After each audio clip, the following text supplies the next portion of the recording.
Circular motion lecture 2। इस question में find the angular velocity of particle, और ये 100 मीटर पर सेकंड से ये पार्टिकल प्रोजेक्ट किया जाता है 37 डिग्री एंगल हॉरिजॉन्टल से बनाते हुए। तो एक्स में इसका वेलोसिटी हो जाएगा 80 और वाई में हो जाएगा 60।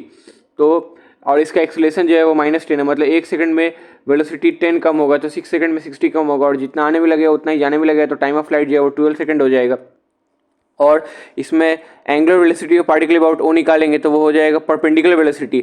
तो 80 जो वेलोसिटी है वो पैरेलल में है और एलोंग है, और 60 जो है 60 से हम लोग को मतलब है क्योंकि ये परपेंडिकुलर वेलोसिटी है, तो परपेंडिकुलर वेलोसिटी अपॉन रेडियस का मैग्नीट्यूड होता है। तो यहाँ पे इनिशियल पॉइंट जो है ये है ओरिजिन, और फाइनल पॉइंट जो ये है यहाँ पे आके गिरता है, तो ये हो गया इसका रेडियस वेक्टर, और रेडियस वेक्टर इसका रेंज हो गया। तो रेडियस वेक्टर का मैग्नीट्यूड निकालने के लिए रेंज निकालना होगा, और रेंज हो जाएगा velocity in x direction into time of flight. तो 60/80 इंटू 12 हो गया, तो 1/16 आ गया इसका एंगुलर वेलोसिटी। ठीक है, अब एंगुलर वेलोसिटी जो है वो v sin theta by r होता है, और v sin थीटा जो परपेंडिकुलर वेलोसिटी होता है, परपेंडिकुलर वेलोसिटी होता है, तो इसको क्रॉस मल्टीप्लाई करके v sin theta equal to r omega या v perpendicular equal to r omega भी लिख सकते हैं। ठीक है, और अगर थीटा 90 डिग्री हो गया, थीटा 90 डिग्री हो गया तो कॉस कंपोनेंट इसका कैंसिल हो जाएगा, तो v equal to r omega लिख सकते हैं, v equal to r omega लिख सकते हैं, और वो सर्कुलर मोशन हो जाएगा। ठीक है, सर्कुलर मोशन हो जाएगा।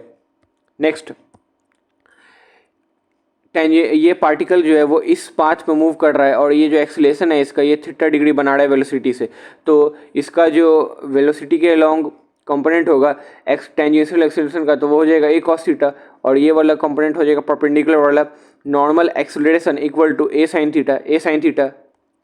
टेंजेंशियल एक्सीलरेशन हो गया rate of change of speed, और नॉर्मल एक्सीलरेशन हो गया rate of change of velocity. ठीक है, अब स्पीड का डिफरेंशिएशन कर देंगे टाइम के रेस्पेक्ट में तो आ जाएगा टेंजेंशियल एक्सीलरेशन, और वेलोसिटी का डिफरेंशिएशन कर देंगे टाइम के रेस्पेक्ट में तो आ जाएगा नेट एक्सीलरेशन मतलब tangential acceleration plus normal acceleration. ठीक है, और ये a का वैल्यू निकालना है तो √AT² प्लस AM² हो जाएगा। ठीक है, एक्सीलरेशन का वैल्यू निकालना है तो टेंजेंशियल एक्सीलरेशन का स्क्वायर प्लस नॉर्मल एक्सीलरेशन का स्क्वायर को रूट करेंगे तब आएगा। ठीक है, और v vector equal to v vector का मैग्नीट्यूड इंटू v वेक्टर का डायरेक्शन जो कि v कैप हो जाएगा। ठीक है, अब अगर वेलोसिटी और टेंजेंशियल एक्सीलरेशन दोनों सेम डायरेक्शन में है तो स्पीड अप होगा, और दोनों अपोजिट डायरेक्शन में है तो स्पीड डाउन होगा। ठीक है, और स्पीड अगर कांस्टेंट है तो टेंजेंशियल एक्सीलरेशन 0 होगा। ठीक है, और वेक्टर फॉर्म में component of a long v निकालना है तो वो हो जाएगा टेंजेंशियल एक्सीलरेशन को a cos थीटा लिख सकते हैं, और a cos theta equal to a vector dot v vector upon v का मैग्नीट्यूड, और इसको वेक्टर फॉर्म में a cos theta dot v cap भी लिख सकते हैं। ठीक है, इसका आगे देखेंगे अब। और अगर डायरेक्शन चेंज नहीं करता है तो नॉर्मल एक्सीलरेशन जो है वो 0 होगा, डायरेक्शन चेंज नहीं करता है तो नॉर्मल एक्सीलरेशन 0 होगा, और सर्कुलर एक्सीलरेशन में नॉर्मल जो एक्सीलरेशन होता है उसी को सेंट्रीपिटल एक्सीलरेशन कहते हैं, नॉर्मल एक्सीलरेशन को ही सेंट्रीपिटल एक्सीलरेशन कहते हैं, और टेंजेंशियल एक्सीलरेशन पर normal acceleration equal to net acceleration आ गया।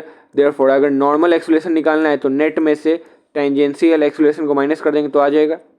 ठीक है, अब इस क्वेश्चन में टेंजेंशियल एक्सीलरेशन और नॉर्मल एक्सीलरेशन फाइंड करना है टाइम 4 सेकंड पे।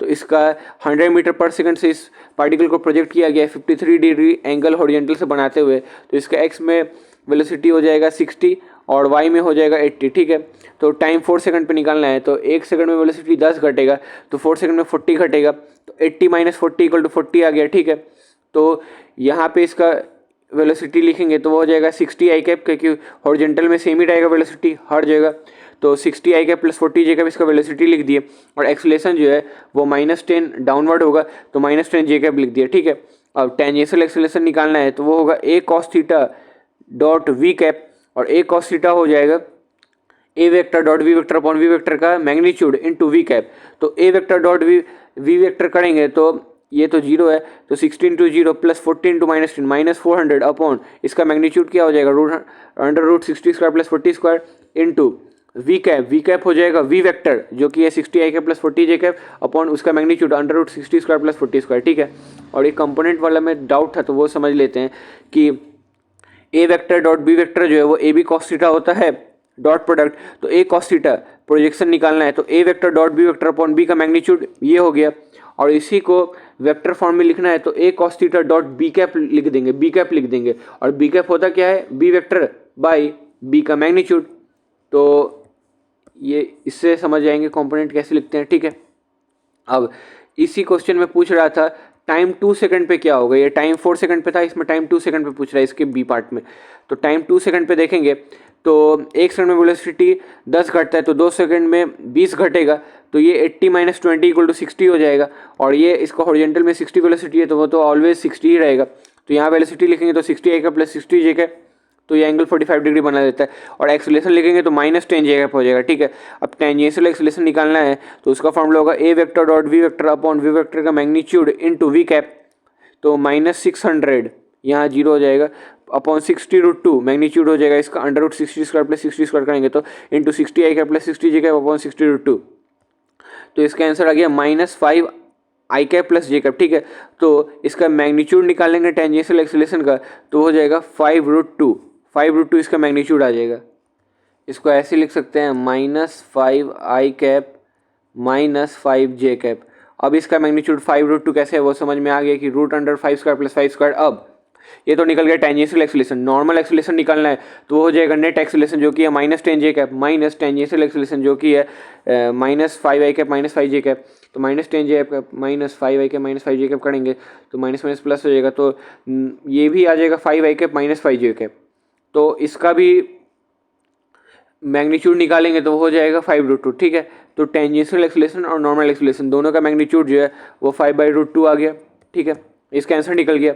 अब सर्कुलर मोशन टॉपिक है तो ये इनिशियल पॉइंट है, ये फाइनल पॉइंट है, यहाँ से यहाँ तक जाता है तो ये थीटा इस डायरेक्शन में कवर करेगा जो कि अभी तो एंटी क्लॉकवाइज है। तो ये जो थीटा एंगल कवर करेगा वो एंगुलर डिस्प्लेसमेंट हो जाएगा। एंगुलर वेलोसिटी निकालना है तो D theta by D T तो रेडियन पर सेकंड आएगा। और एंगुलर एक्सेलरेशन निकालना है तो D omega by D T तो रेडियन पर सेकंड स्क्वायर आएगा एंगुलर एक्सेलरेशन। ये याद रखना है कि 1 revolution per minute equal to π/30 radian per second, π/30 radian per second. 1 revolution per minute equal to π/30 radian per second. जैसे अगर दिया हुआ है कहीं angular velocity equal to 60 RPM, इसका मतलब हो गया 60 इंटू π/30 तो 2π रेडियन पर सेकंड हो गया, ठीक है। 1 RPM equal to π/30 radian per second. Next यहाँ पे ये काइनेमेटिक्स हो गया, ये सर्कुलर मोशन हो गया। काइनेमेटिक्स में जो पोजीशन है एक्स वो इसमें हो जाएगा थीटा, वेलोसिटी जो है वो हो जाएगा ओमेगा, एक्सेलरेशन जो है वो अल्फा हो जाएगा। जैसे velocity equal to dx by dt तो angular velocity equal to angular displacement बटा टाइम, तो ये v equal to dx by dt तो omega equal to D theta by dt, a equal to dv by dt तो alpha equal to d omega by dt, ठीक है। और velocity equal to r omega लिख सकते हैं circular motion में, ये तो ऊपर ही देखे थे। और एक्सेलरेशन जो परपेंडिकुलर होगा, perpendicular acceleration equal to r into omega लिख सकते हैं। ये दोनों रिलेशन याद रखना है कि v equal to r omega होगा और perpendicular acceleration equal to r into alpha. मतलब tangential acceleration equal to radius into angular acceleration, ये हो गया tangential acceleration. Tangential acceleration equal to radius into angular acceleration, ठीक है। अब velocity equal to dx by dt होता है तो अल्फा मतलब omega equal to D theta by D T, acceleration equal to D V by D T तो alpha equal to d omega by D T. तो इसका मतलब velocity constant रहता है तो एक्सेलरेशन 0 होता है, तो ओमेगा कांस्टेंट होगा तो अल्फा 0 होगा, ओमेगा कांस्टेंट होगा तो अल्फा 0 होगा।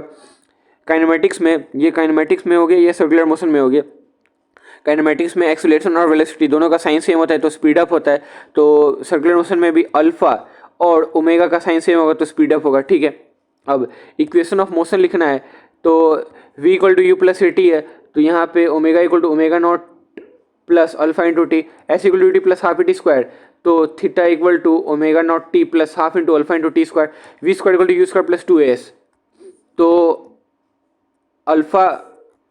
Omega square equal to omega naught का square plus 2 into alpha into theta. तो इसमें जो है ओमेगा तो एंगुलर वेलोसिटी होता है और ओमेगा नॉट जो है वो यू के बराबर होगा। ओमेगा नॉट जो है वो इनिशियल वेलोसिटी यू है, omega naught initial velocity you है, ठीक है। अब इस पे जैसे क्वेश्चन लिख लेते हैं, जैसे a particle start moving in a circular path straight line, तो थीटा इक्वल टू 10 क्यूब दिया हुआ है, तो find angular velocity and angular acceleration at t equal to 2 second. तो omega equal to D theta by D T तो 10t cube का differentiation हो जाएगा 30 स्क्वायर, और alpha equal to d omega by D T तो वो 60t आ जाएगा। t equal to 2 second पे निकालना है तो ओमेगा हो जाएगा 120 और अल्फ़ा भी आ जाएगा 120, ठीक है। एक्स भी ये जैसे करते थे वैसे ही थीटा ओमेगा और अल्फ़ा को करेंगे। अब जैसे अब इससे जो है दोनों को कंपेयर करके समझ लेना है कि particle start motion from rest, तो इनिशियल वेलोसिटी जीरो हो गया, तो इसमें ओमेगा नॉट जीरो हो जाएगा, such that it's acceleration is plus 10 metre per second. तो find velocity at time 4 second, तो v equal to you plus 80, तो 0 प्लस 10 इंटू 4 इक्वल टू 40। और इस क्वेश्चन में सर्कुलर मोशन में हो जाएगा, a particle start moving in a circular path from rest such that it's angular acceleration is 10 radian per second square, तो angular velocity at t equal to 4, तो omega equal to omega not plus alpha into t, तो 0 plus 10 into 4, तो ये 40 आ जाएगा। Similarly displacement निकालना है, s equal to T plus half a t square, तो यहाँ पे एस जो है वो थीटा के बराबर हो जाएगा, एस जो है वो थीटा के बराबर हो जाएगा, क्योंकि एस काइनेमेटिक्स में होता है डिस्प्लेसमेंट और इसमें सर्कुलर मोशन में डिस्प्लेसमेंट होगा theta. Velocity omega, initial velocity omega not और एक्सेलरेशन अल्फा, तो s equal to T plus half a t square है, तो इसमें भी सेम लगा के कंपेयर कर लेंगे। और जनरली प्रेफर ये करना कि अगर क्वेश्चन इस फॉर्म में दिया हुआ है तो उसको इस फॉर्म में तोड़ के सॉल्व कर लेंगे और फिर उसका सिमिलर जो ये वैल्यू है ये पुट कर देंगे, ठीक है। अब इसका ग्राफ का देख लेते हैं। जैसे वीटी ग्राफ है तो वीटी ग्राफ का जो एरिया है वो चेंज इन डिस्प्लेसमेंट देता है एक्स एफ माइनस एक्स आई। वीटी ग्राफ का जो एरिया है वो डिस्प्लेसमेंट देता है, तो ये हाफ इंटू 10 इंटू 20, तो ये 100 है, ये डिस्प्लेसमेंट है। तो यहाँ पे वेलोसिटी हो जाएगा ओमेगा और टाइम तो टाइम ही रहेगा, तो इसका हाफ इंटू 10 ये एरिया, इसका जो एरिया है वो देगा एंगुलर डिस्प्लेसमेंट देगा, ठीक है। जैसे इसमें एक्स टी ग्राफ में वेलोसिटी पॉजिटिव है, एक्सेलरेशन पॉजिटिव है ए पॉइंट पे, तो यहाँ पे ओमेगा ए पॉजिटिव होगा, अल्फा ए पॉजिटिव होगा, ठीक है। तो ये तो लेक्चर 1 का नोट्स है, तो लेक्चर 2 कंप्लीट हो गया, थैंक यू।